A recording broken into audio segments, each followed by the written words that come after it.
versículo 35.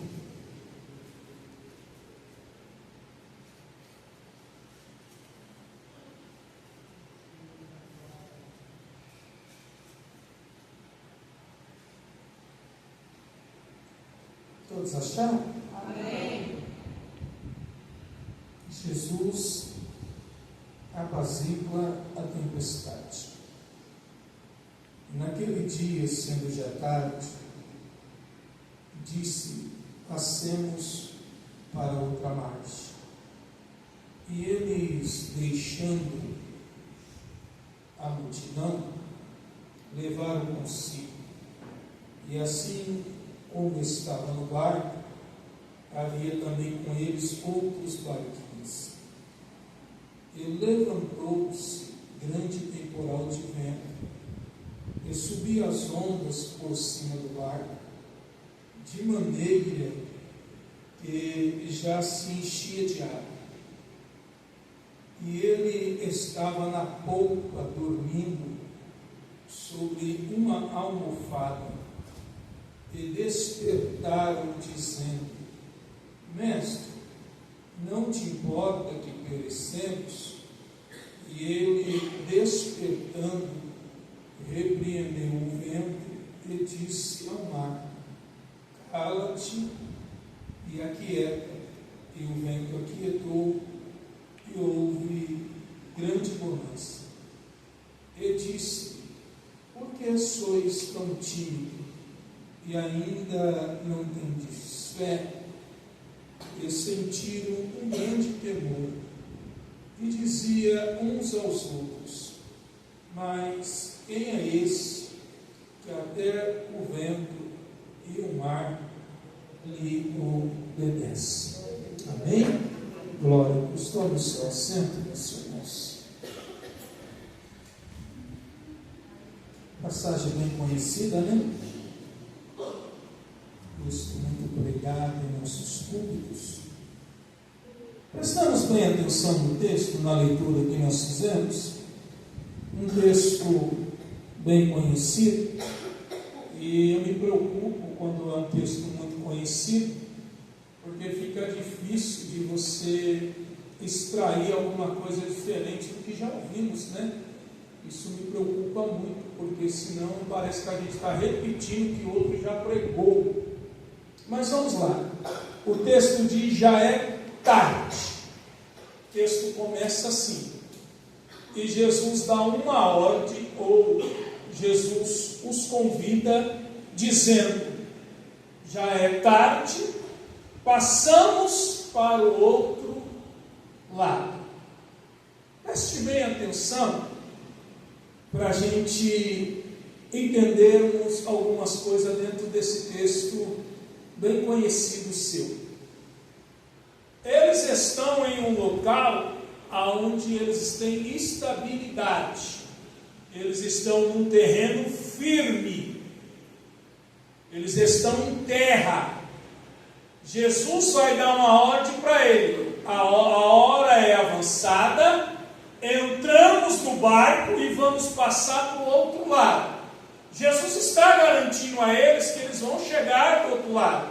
Só que Jesus está dizendo: vou tirar vocês de um terreno firme, de um local onde vocês estão estabilizado, e vou levar vocês para um terreno que não tem estabilidade. O terreno se movimenta, o terreno oscila, ou seja, entramos para dentro. Vou tirar você da onde você está alicerçado, aonde você está confortável, aonde você está em segurança, para um lugar que é desconhecido seu. Mas uma coisa Jesus está afirmando a eles: qual que é? Nós vamos sair, independente do que vai acontecer nesse terreno que tu não conhece, eu estou afirmando, nós vamos chegar do outro lado.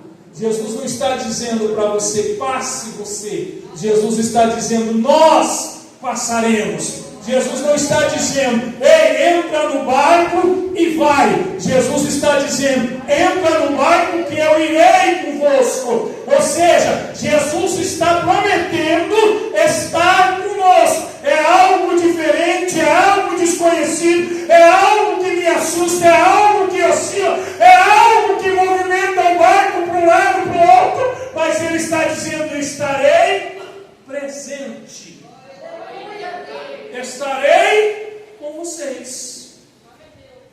Então, a primeira coisa que já me traz conforto para aquilo que às vezes eu tenho que passar e você tem que passar, e é algo que nós não compreendemos, não entendemos, é algo que é desconhecido. Uma coisa que já me traz conforto é saber que Ele está comigo, que Ele está contigo.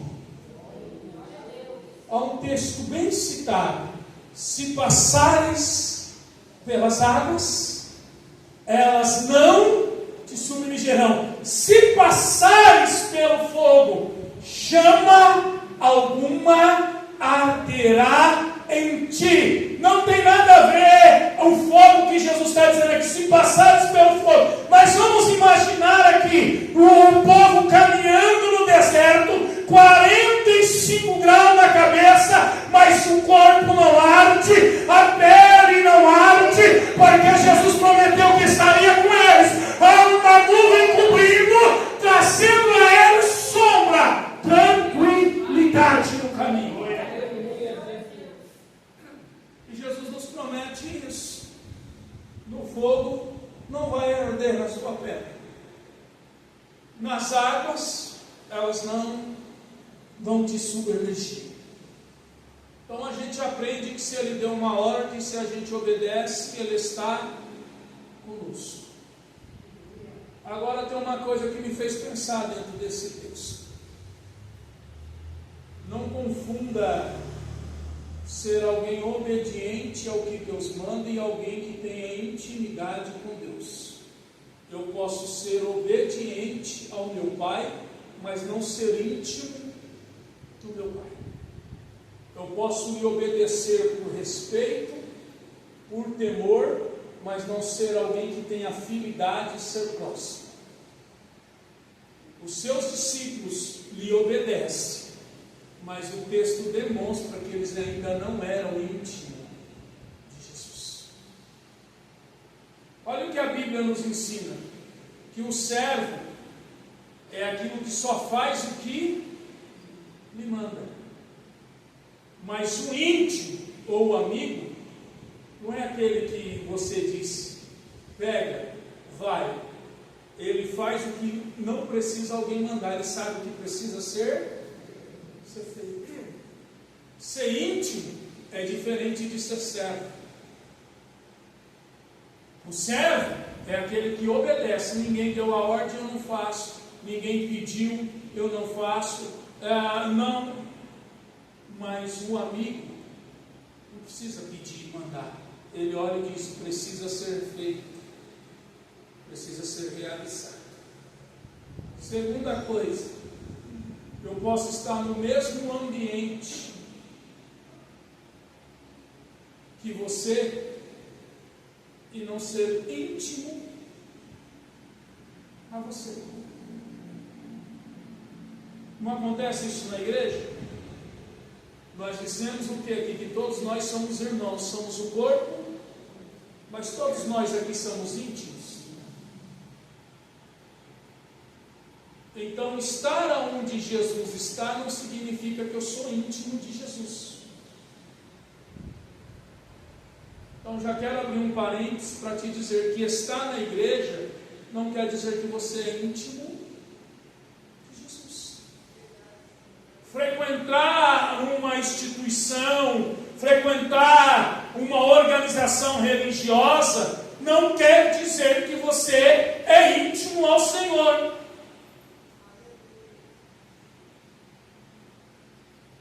Você está entendendo? Então vamos lá. Entraram no barco dentro do mar. Jesus foi descansar, foi dormir. O texto não diz que ele estava cansado, o texto diz que ele foi dormir. Se estava com sono, se estava cansado, isso é coisa da nossa imaginação. O texto diz que entrando no barco, Jesus pega uma almofada e vai dormir. Nem todo mundo que dorme porque está cansado. Às vezes a gente dormimos porque estamos com sono, não estamos cansados. Talvez o motivo de Jesus dormir, sono. Ou talvez cansaço. Não sei te dizer o motivo, eu sei dizer que ele foi dormir. Jesus vai dormir aonde, irmão? Aonde? Na polpa. Algumas traduções, ou a mais próxima de Jerusalém, a pastora leu uma outra, vai dizer que Jesus vai dormir no fundo do barco. A polpa é o fundo, a proa é a ponta. A polpa é o fundo, a proa é a frente. Jesus vai para o fundo do barco, Jesus pega um travesseiro e vai dormir. A navegação até entanto está tranquila. Eles entraram no mar, estão indo em direção ao seu destino. Jesus dorme. Enquanto Jesus dorme, a Bíblia diz que o vento sopra e balança o barco de um lado para o outro. A Bíblia diz que as ondas se levantam. A Bíblia diz que o barco começa a encher de água e que Jesus continua dormindo. Isso me fez pensar nessa manhã. O vento sopra, balança um barco de um lado para o outro, mas o barulho do vento, a força do vento, não acorda Jesus. A onda levanta, o barco empina, a proa é na frente, o barco tem um estilo já para cortar as ondas, começa a levantar, o barco começa a oscilar, igual uma montanha russa, e Jesus não acorda. A água entra no barco e Jesus dorme tranquilamente. Os discípulos se apavoram, sentem medo, mas Jesus está dormindo tranquilamente. Preste bem atenção. Não é o que você passa que vai chamar a atenção de Jesus para a sua vida. Não é a sua guerra, não é a sua luta, não é o terreno que você pisa, não é a condição financeira que você vive, não é o estado emocional que você se encontra que vai chamar a atenção ou que vai fazer Jesus, aleluia, se levantar ao teu favor. Não é barulho de vento, não é barulho de água, não é barco subindo, nem barco descendo. O que acorda Jesus, o que chama a atenção de Jesus é relacionamento. Quando os discípulos deixam de olhar vento, olhar água, olhar barco pulando e volta para trás do barco, preste atenção, Jesus está no mesmo ambiente, eles estão na frente do barco, mas Jesus está no fundo do barco. Estão no mesmo ambiente, mas não há relacionamento dentro. Estão ali porque só cumpriram uma ordem. Quando eles entendem que o que traz Jesus a agir na vida deles é relacionamento e não acontecimento, eles se dirigem a quem está no fundo do barco. E quando eles se dirigem a quem está no fundo do barco, eles vão dizer para Jesus assim: não te incomodas que estamos perecendo? Eu nunca pesquei em alto mar, mas eu tive amigos que já foi pescar em alto mar, não sei se aqui tem alguém. E pescar em alto mar de noite é um negócio terrível, irmão. Primeiro, é algo tudo escuro.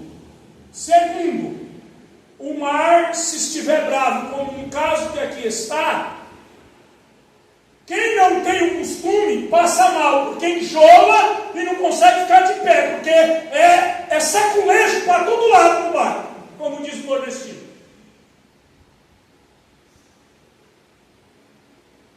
Você quase não consegue ouvir um outro conversando pelo barulho da água e do vento. Mas o barulho do vento não acorda Jesus e nem o barulho da água, mas a voz de um homem se direcionando a ele, dizendo: ei, vamos perecer, nos socorre. Consegue acordar Jesus e o barulho do vento não? Você está entendendo? Que Jesus não está preocupado com a situação, com o que está acontecendo à sua volta. Jesus está preocupado com a distância que você está dele, estando no mesmo lugar que ele habita, estando no mesmo lugar que ele entrou. Ele está com você no mesmo barco, mas você está na frente e ele está no fundo. Você está preocupado com o vento, com a água, com o problema que você está vivendo e esqueceu que quem está com você no barco é quem tem o poder de resolver, mas não há relacionamento com ele. E ele só vai se levantar para te socorrer quando você sair da frente e ir para o fundo onde ele está.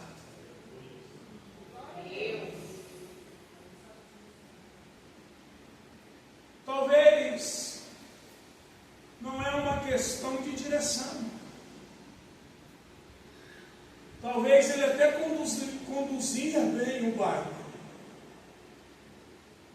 Mas como diz o texto, do nada o tempo mudou. E fugiu do seu controle. E quando foge do nosso controle, isso é bem interessante. Eu estava aqui pensando em algumas coisas.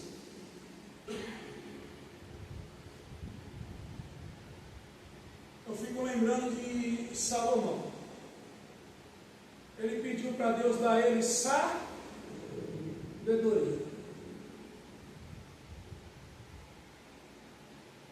E Deus dá a ele sabedoria.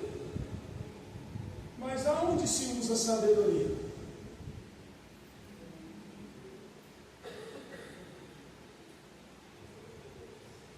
Sabedoria para resolver.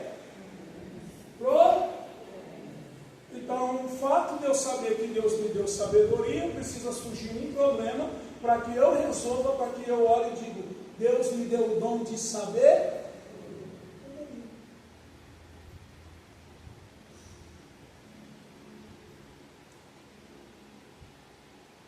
E para que eu entenda que eu tenho mansidão, ou que o Espírito Santo de Deus produziu em mim mansidão, ele só vai me levar aonde há paz, onde anda tudo tranquilo. Ele só vai me colocar do lado de pessoas que estão emocionalmente controladas, equilibradas, fala baixinho, com aquela educação. É isso. Para ver que eu tenho um dos frutos do Espírito Santo que está lá em Gálatas: mansidão, domínio próprio. Deus vai pôr na nossa linguagem, isso é a nossa linguagem, que é assim que a gente acha. Deus vai colocar alguém do nosso lado, que a gente apelida de atribulado, de pessoa agitada, de pessoa que não tem paz de espírito, só para ver se nós estamos produzindo o fruto da paciência. Se a gente continua transmitindo paz para quem precisa, ou se a gente se agita com quem está agitado.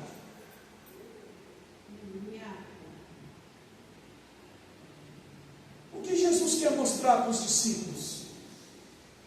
Que eles não têm intimidade com o Mestre. Porque intimidade está relacionada não só ao fato de você dialogar, mas está relacionada no fato de você confiar em quem você se relaciona. E o texto vai dizer que Deus chama eles de pessoas de pouca fé, de alguém que não crê. Salmos 37, 5.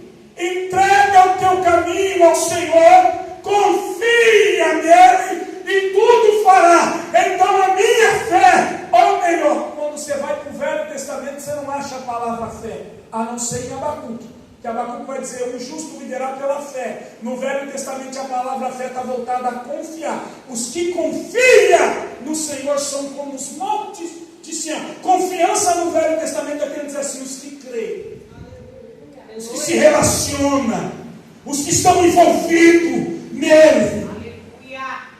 Esses, pode o vento soprar, pode o barco levantar, continua crendo que ele é o Senhor de todas as coisas. Vocês não têm fé, não? Vocês não confiam? Vocês não acreditam? Por que vocês estão em desespero?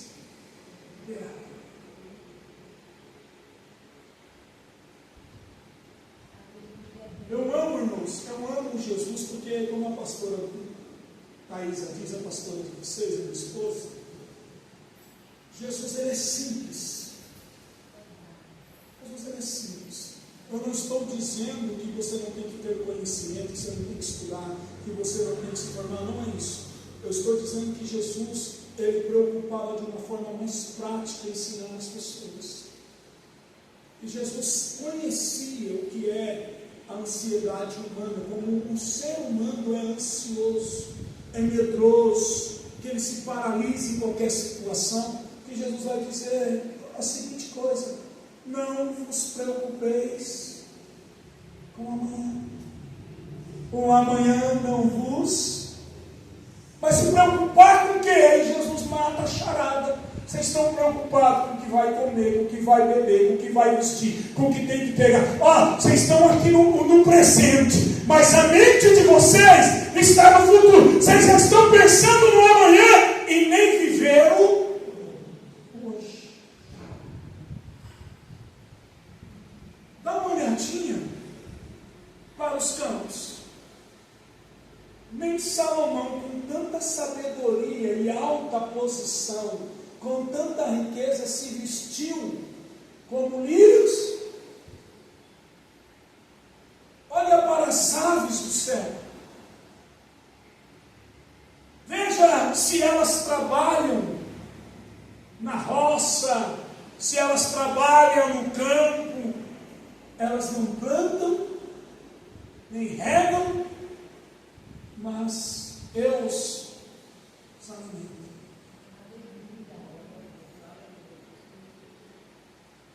Eles obedeceram a Deus de atravessar o outro lado.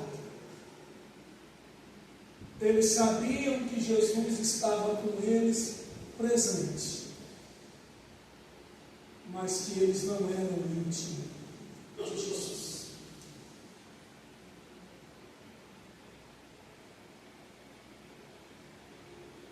A sua situação não vai comover Deus. A sua situação não vai atrair o olhar de Deus para você. Porque senão Deus seria injusto. Porque tem gente sofrendo mais do que você e do que eu. Sim ou não? Sim. Tem gente em situações piores do que a minha e do que a sua. Sim ou não? Se sofrimento atraísse a presença de Deus, já não precisava adorar e nem orar. Bastava chegar a notícia que ele perdeu 10 filhos num dia só, que Deus olharia para ele e dizia: coitado, tanto sofrimento. Mas não é a dor que Jó está sentindo que vai mover a mão de Deus. Não é a perca de Jó. É a postura. É o posicionamento, é a atitude. Eu perdi, está doendo, mas eu sei aonde tem a cura. Eu perdi, está doendo, mas eu sei aonde tem a restauração. Ele tem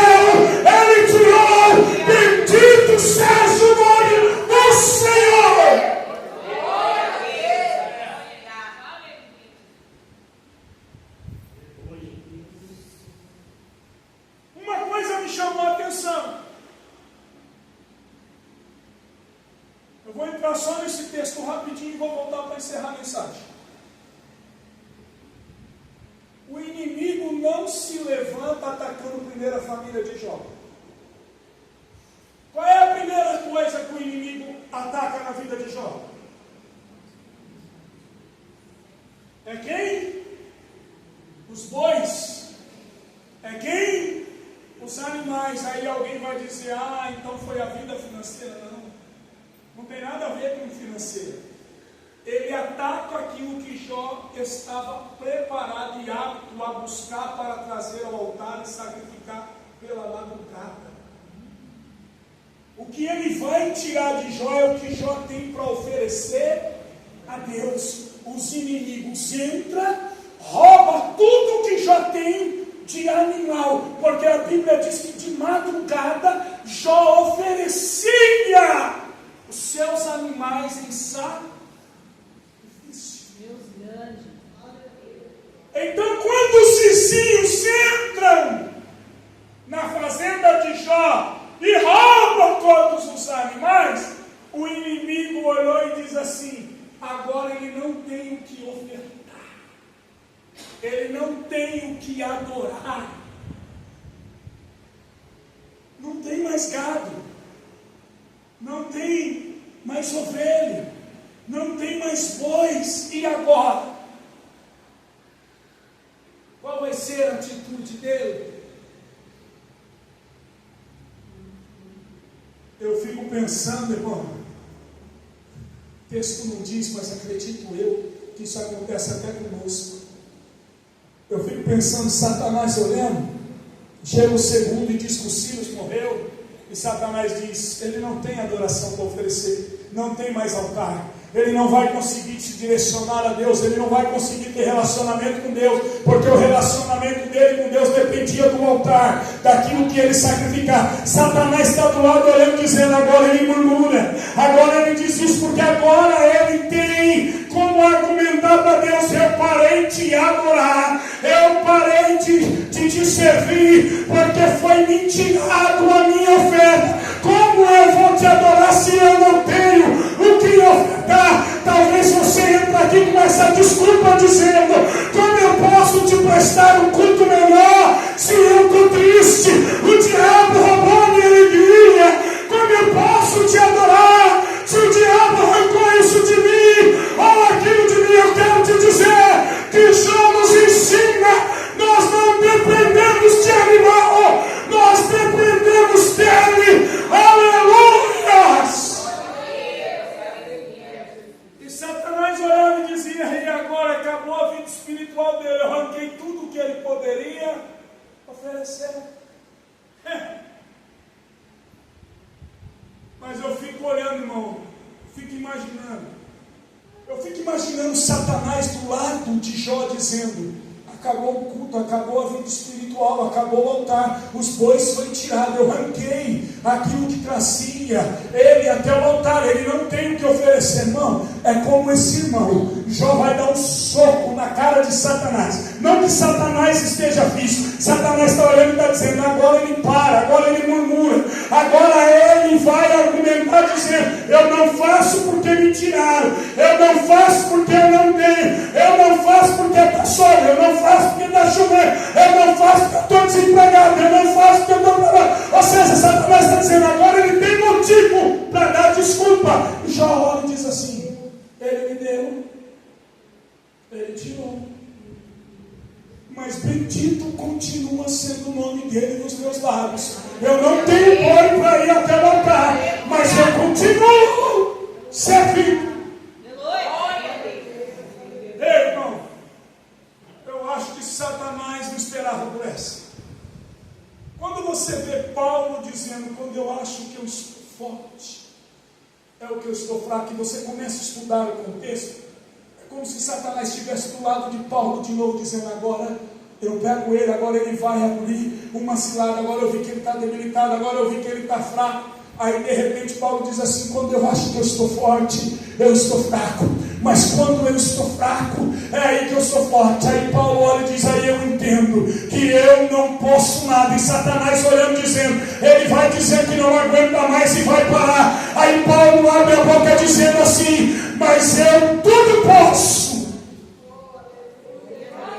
não em mim, mas naquele que me fortalece. É outro soco em Satanás.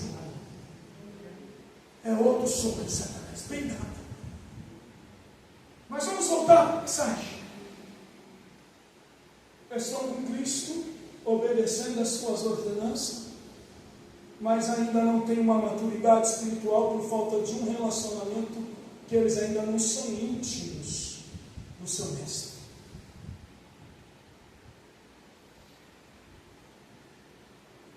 Barulho do vento não acorda, barulho da água não acorda, o balançar do barco não acorda. A minha situação, a minha dor não atrai os olhos do Senhor. Não é o que eu estou sentindo, não é o que eu estou passando, não é o que está acontecendo à minha volta que vai fazer Cristo se levantar a meu favor. Vou usar um texto rápido para você entender o que eu estou dizendo.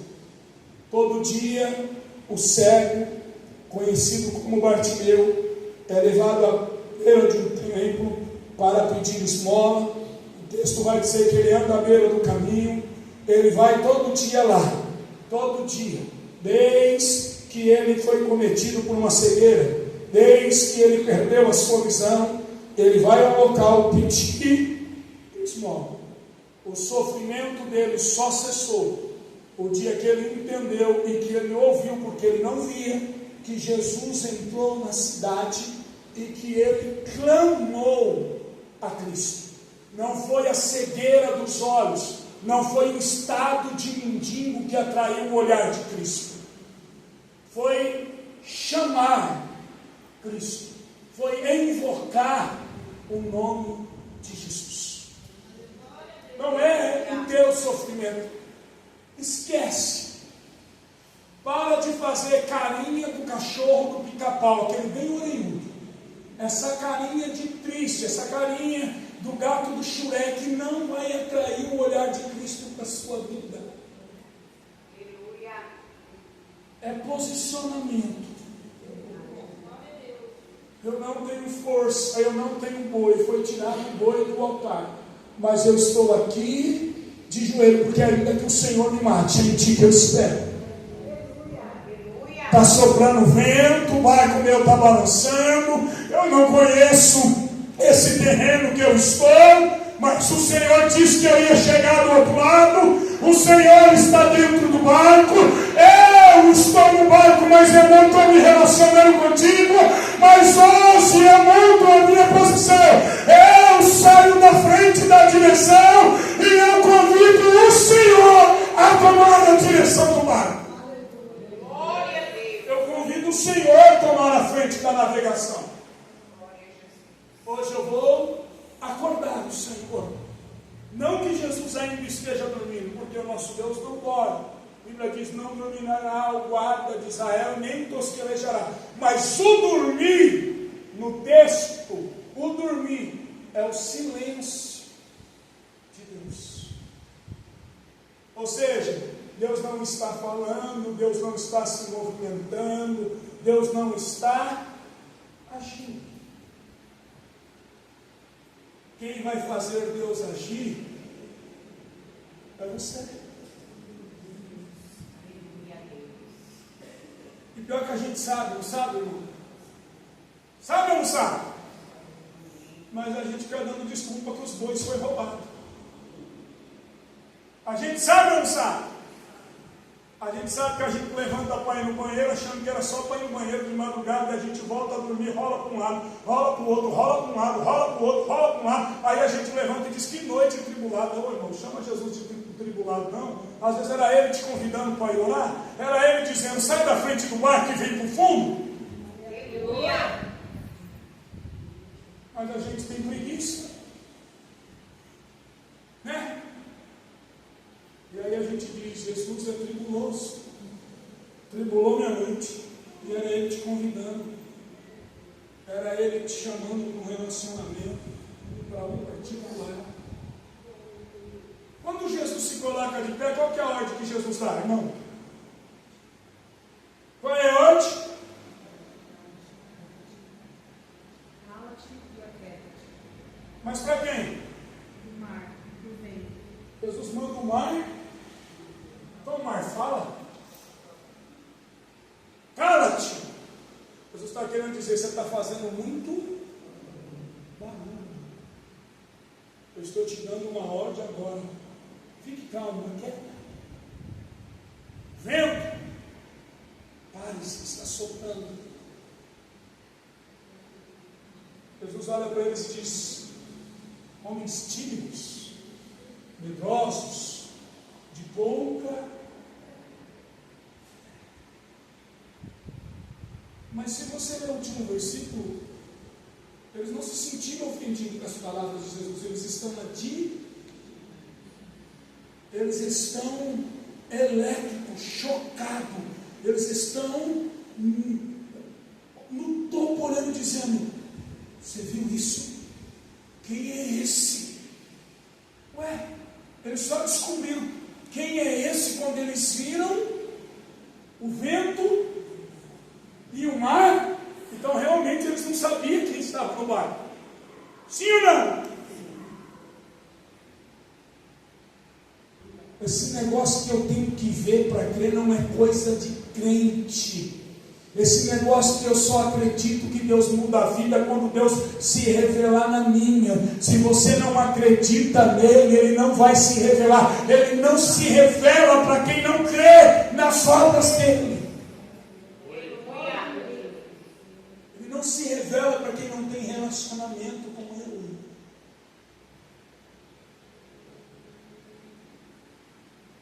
Eu posso morar com a pastora Thaís na mesma casa e não ter nenhum relacionamento com ela.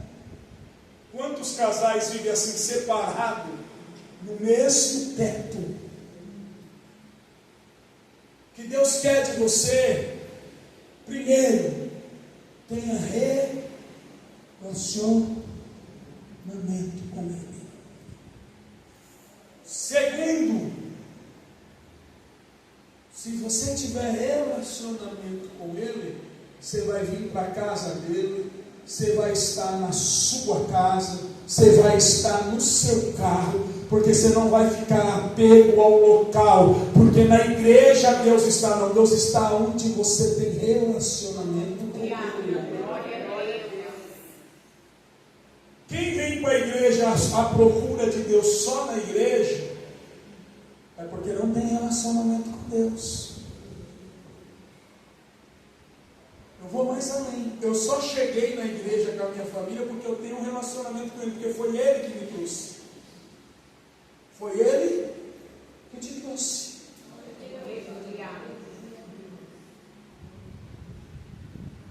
Ele prometeu que eles iriam chegar do outro lado. Ele disse que pelo fato de ele estar no barco, eles não iriam passar por nada. Não. Ele diz, eu estarei no barco. O que Jesus diz? No mundo tereis, mas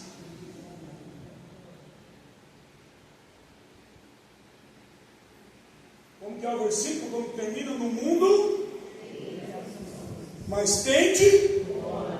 Por quê? Quem venceu? O versículo acaba aí. Aí quem acrescenta é nós. E nós também, nós venceremos porque nós cremos nele. Mas não está escrito isso. Está dizendo que ele venceu. Mas se nós cremos nele, nós também, porque a Bíblia diz que tudo é possível ao que crê. Você acha que a perca de uma filha não poderia comover Jesus? Sim ou não? Aí Jesus olha para Jairo e diz assim, você perdeu a filha? Perdeu. Está todo mundo lá chorando, você é religioso, você vive na sinagoga, tu é mestre, você veio atrás de mim, só que tem um negócio para sua filha voltar a viver. O que é? Precisa ter relacionamento. E para ter relacionamento precisa acreditar em mim. O fato de você chorar a perca dela não me comove, meu amigo. Até porque ela não é sua, ela é minha. Eu te entreguei ela, tudo é meu. Mas, crê somente, Jair, porque a menina não está, ela está, crê. Não é a dor dela que vai fazer eu vir na tua casa, é você crer que eu posso ressuscitar ela, que vai fazer acontecer. Só que olha que é interessante, quando Jesus chega na casa, qual que é a notícia que Jairo recebe? Jesus chegou tarde, a menina morreu. A visão de quem está no lugar está morta. A visão terrena, humana. A visão de quem está chegando e sabe o futuro da criança, está dizendo ela dorme. Quem acreditar? Qual voz dá ouvido? A casa está cheia e todo mundo um consolando o outro dizendo: morreu, morreu, morreu, que hora vai ser o enterro? Ai, meus pêsames, Jesus está entrando e está dizendo: ei, creia, ela estava. Vizinhos, amigos, está dizendo: morreu. Jesus está dizendo: olha. Um olha para o outro e diz: vamos perecer.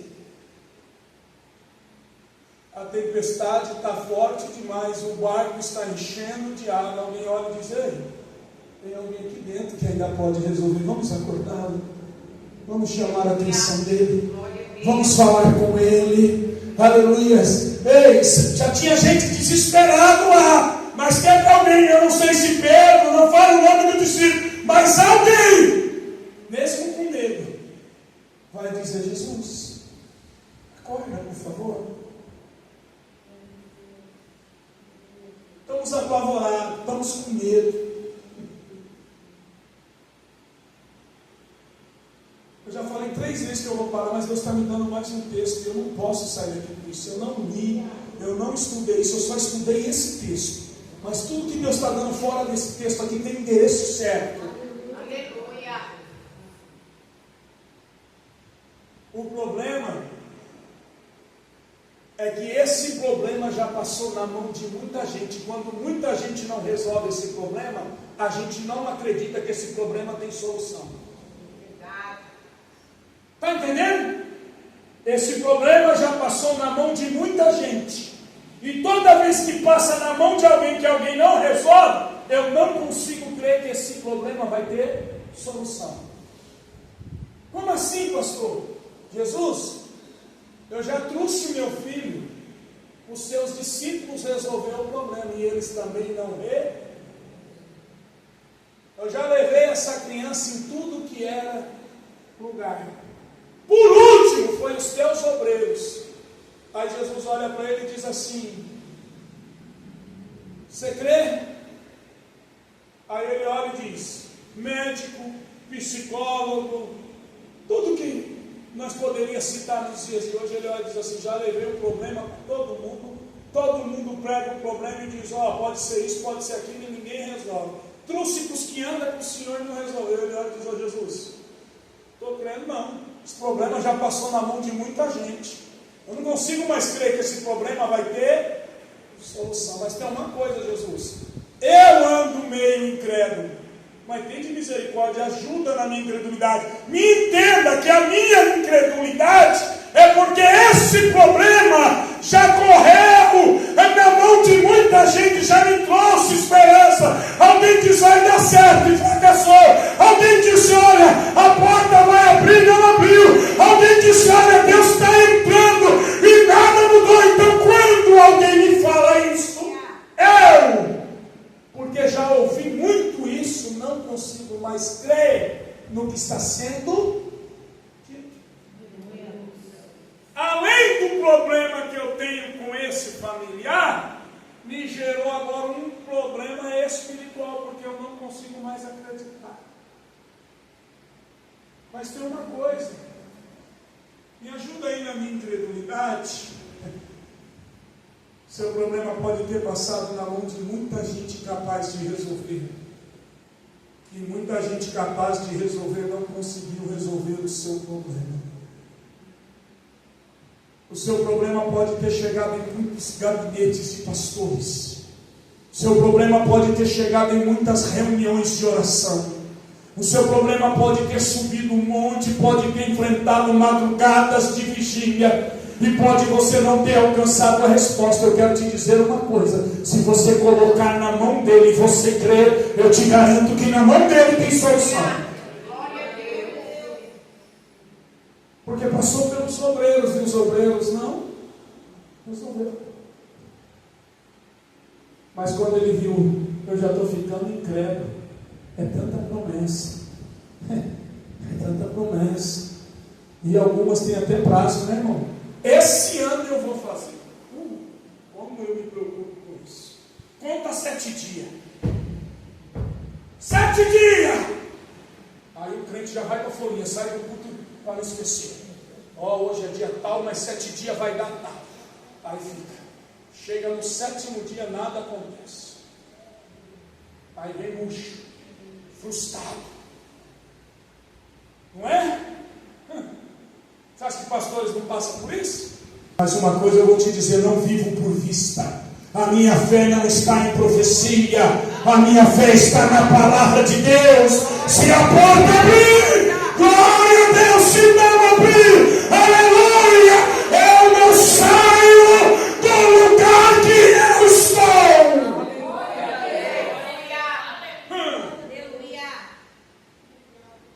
É vergonhoso para muitos pastores. Para nós não, nós recebemos os irmãos em casa, chovendo assim, ó, chovendo igual para agora. Os irmãos chegavam em casa, tinha que desviar das bacias. A pastora tinha que comprar bacia, chovia dentro e pingava fora. Mas a promessa é: vou dar uma casa. Glória a Deus. Acabava um culto desse, gostoso, pregava, expulsava demônio, saía daqui meia-noite. Quantas vezes ele chegou em casa 1h da manhã, aí deitava para dormir, segunda para trabalhar, o tempo mudava de madrugada, chovia, a mulher levantava brava e dizia: acorda. Eu, cansado. Levanta, empurra a cama, está pingando, está chovendo, põe bacia. E ela: cadê a promessa? Cadê a casa?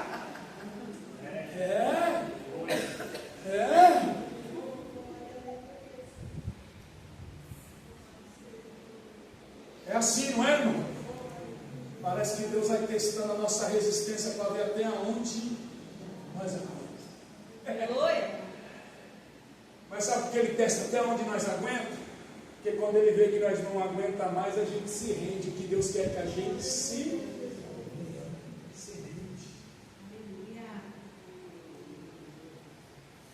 Eu sei que nós estamos aprendendo aqui que o símbolo de igreja, de pastor, Deus coloca nós como anjo da igreja e vocês como ovelha. Mas tem hora que nós é igual um peixe fisgado. E a linha está na mão de Deus. A gente sabe que Deus está nos chamando, mas a gente se bate para um lado, se bate para o outro, se bate, sabendo que a gente não vai vencer a luta, igual Jacó. A gente sabe que está amanhecendo, está mancando, está com dor, e quer continuar lutando e sabe que não vai vencer. Aí quando a gente se rende, quando o peixe cansa, se rende, aí já vai para os papéis.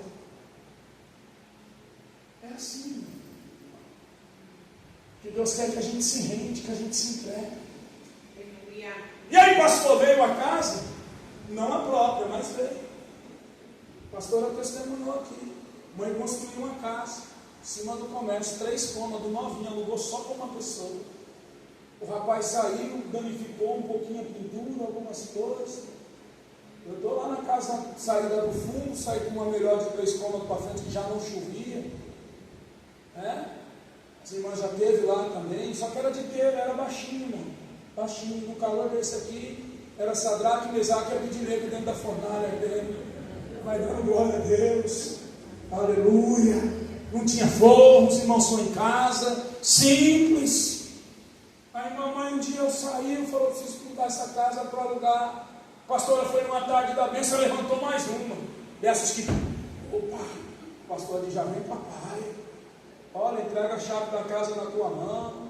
Tá. A pastora chegou e disse: olha, Deus falou que ia dar uma casa, assim. Mamãe olhou, falou: Thaís, eu estava orando. Foi, dona Vilma. Deus mandou dessa casa que eu acabei de construir, tudinho, 3 cômodos, com piso, banheiro, escada individual, para vocês morar lá, que a outra, eu não sei se eu vou alugar, Deus mandou dar para o meu filho para você morar. Mamãe não veio falar comigo não, foi falar com ela. Aí ela veio falar comigo, foi: quer mudar? Quer mudar, vamos lá. Não é a minha ainda comprada, mas a profecia que o homem prometeu não se cumpriu. Mas eu continuei com a minha fé nele. O barco está balançando, mas tu está aqui dentro e eu sei como te acordar. Eu sei como chamar a sua atenção. De repente Jesus para na cidade. Os discípulos olham e dizem: o que aconteceu? Ele diz: vai chamar o cego. Oxe, Jesus, chama ele. Foi isso que os discípulos fizeram? Não. Jesus deixa ele lá, ele está em cor. Você não prestou atenção que o que incomoda não é o seu perfume, não é a sua cor de pele, não é o seu cabelo? O que incomoda é a tua adoração. A vida inteira aquele cego teve ali, não que incomodou ninguém, foi clamar por Jesus e incomodou até os que andam com Jesus. Um negócio estreito, irmão. Quando a gente começa a orar, até o crente que senta do nosso lado se incomoda. Quando a gente começa a fazer a obra de Deus, as pessoas se incomodam. Manda chamar ele. Não, Jesus, deixa ele vem gritando atrás de nós. Aí esse mendigo vai buscar. Quando alguém entendeu a ordem, olhou para ele e falou: tente com ânimo, ele te chama. Se coloque de pé, meus irmãos.